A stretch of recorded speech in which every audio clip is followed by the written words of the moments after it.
Il est important de faire référence à Averroès aujourd'hui pour plusieurs raisons.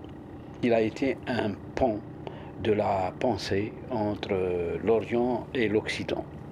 Averroès a accompagné la foi par l'éclairage de la raison, ce qu'on appelle le principe de la double vérification.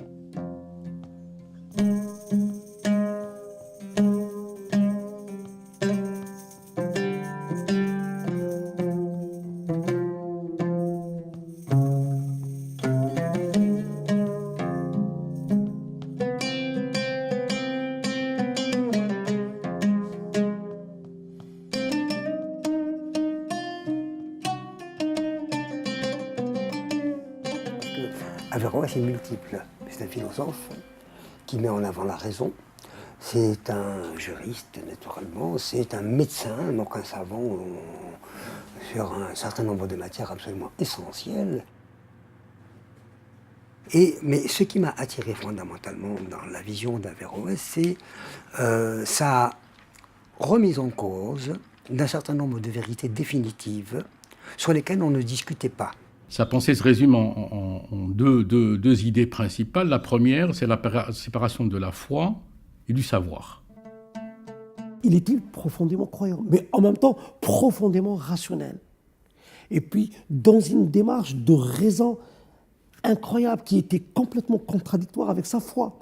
Mais il a su la marier et ensuite l'interroger avec une façon magistrale, incroyable.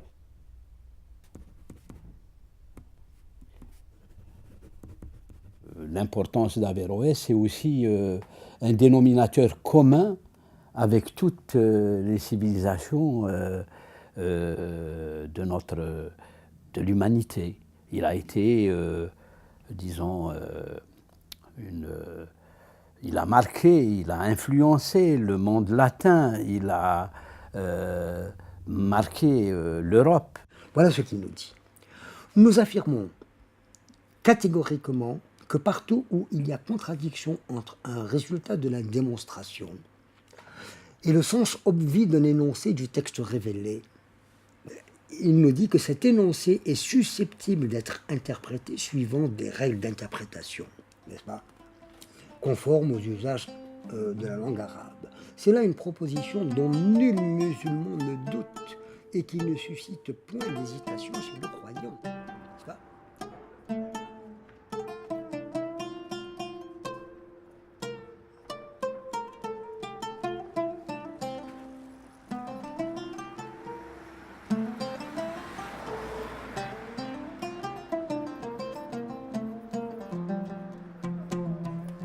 Alors, l'association des Amis d'Averroès est née en 2007. On est un groupe de femmes et d'hommes qui avons été interpellés par surtout le phénomène communautariste. Nous avons ensemble un projet commun fondé sur le respect de toutes les différences et le refus de toutes les inégalités. Cela est absolument essentiel. Salam Moussa.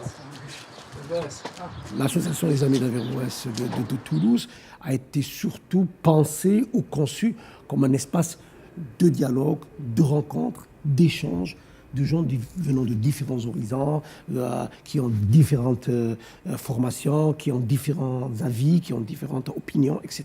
Ça a été pensé comme ça. Et puis ça a été pensé aussi au-delà de la France, c'est-à-dire vers les pays du Maghreb et même au-delà si on peut. C'est un espace de réflexion, de dialogue, d'échange dans l'esprit de Cordoue, dans l'esprit d'Averroès. Notre ambition, c'est de favoriser la diffusion et la valorisation de l'héritage d'Averroès, du philosophe Averroès, de rationalité, de progrès, d'humanisme entre les peuples du sud de la Méditerranée. Aborder le vivre ensemble pour nous, c'est d'abord permettre aux gens de se réapproprier cette histoire commune, que ce n'est pas une intégration,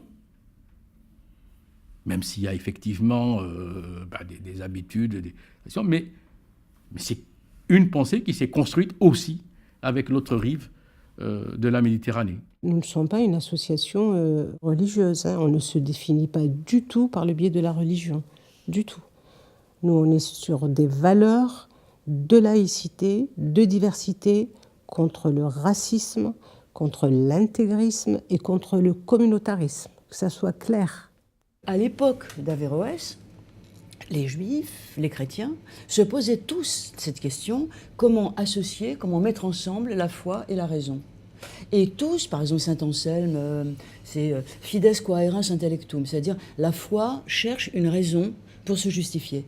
Autrement dit, c'est toujours la foi qui est première. Mais au plan des problèmes courants de la population, le logement, l'emploi, l'égalité entre hommes et femmes, il y a beaucoup à faire encore, beaucoup à faire.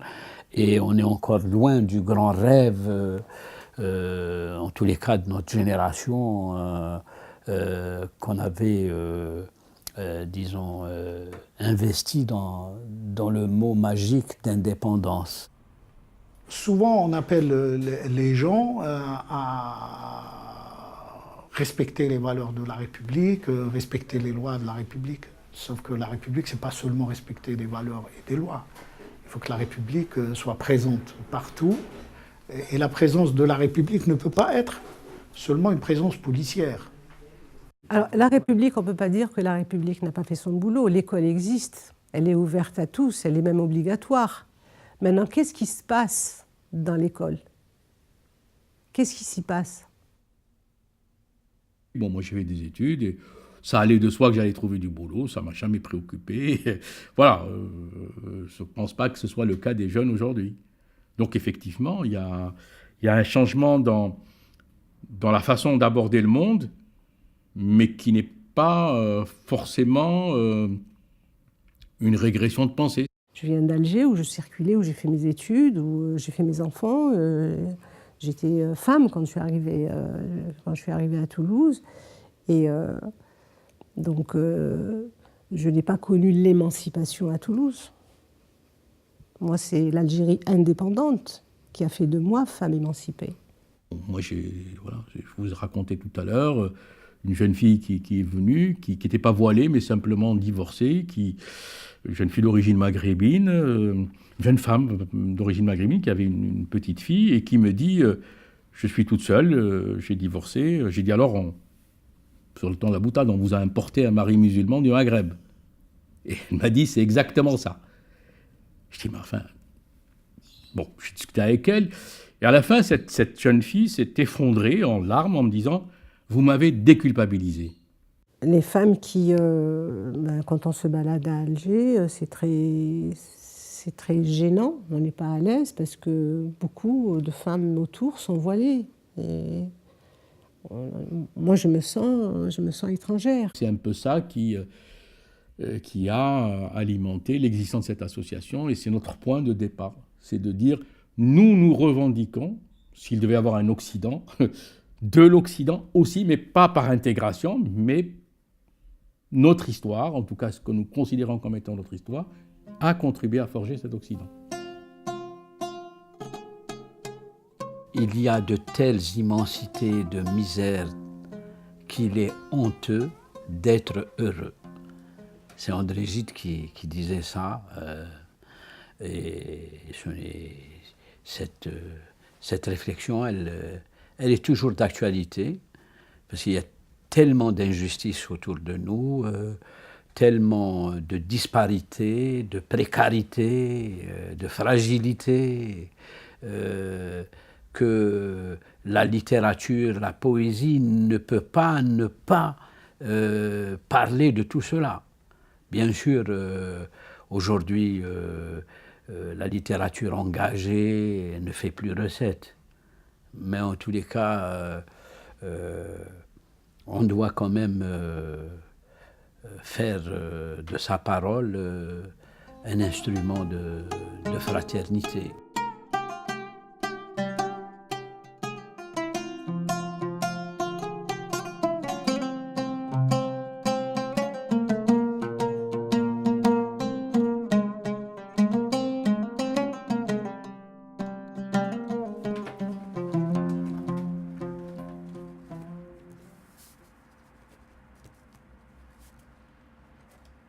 Le dernier numéro d'Alter Eco consacrait son dossier au multiculturalisme. Alter Eco est un journal alternatif. C'est un journal qui repose sur trois pieds, ou trois piliers: solidarité, altermondialisme, écologie. On s'intéresse beaucoup à la diversité, à la pluralité, aux différences. Et d'ailleurs, à titre symbolique, à titre d'exemple, on peut dire, j'ai quelques numéros du journal. Quand on s'était demandé à la création de quelle couleur on allait le faire, on s'est vite mis d'accord pour comprendre que chaque numéro devait avoir une couleur différente. Après ce qui s'est passé le 7 et 8 janvier, je me suis dit, mais qu'est-ce qui se passe? Il se passe très clairement, en tout cas, qu'aujourd'hui nous tournons le dos à un certain nombre de valeurs fondamentales. Suite aux événements de janvier, on a été bouleversés puisque nous, notre expérience, elle date depuis les années 90.